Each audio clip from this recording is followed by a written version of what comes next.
একটা হাদিস বলি আপনাদের। একবার নবী করিম সাল্লাল্লাহু আলাইহি সাল্লাম নামাজ শেষে মুনাজাতে কান্না করছিলেন। মুনাজাত শেষ করার পর এক সাহাবী আল্লাহর রাসূলকে জিজ্ঞেস করলেন, হে নবী, আপনি কান্না করছিলেন কেন? তখন নবী করিম সাল্লাল্লাহু আলাইহি সাল্লাম বললেন, আমি কান্না করছিলাম আমার ভাইদের জন্য। সাহাবী একটু অবাক হয়ে জিজ্ঞেস করলেন, হে নবী, আমরা কি আপনার ভাই নয়?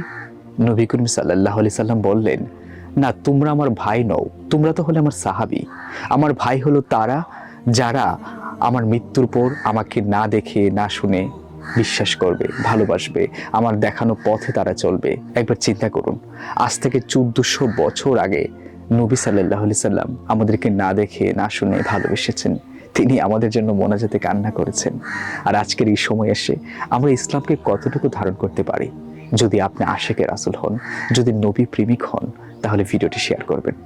রাসূলকে ভালোবাসবেন, রাসূলের দেখানো পথ অনুসরণ করে যেন আমরা আমাদের জীবন এবং দিনকে উজ্জীবিত করতে পারি।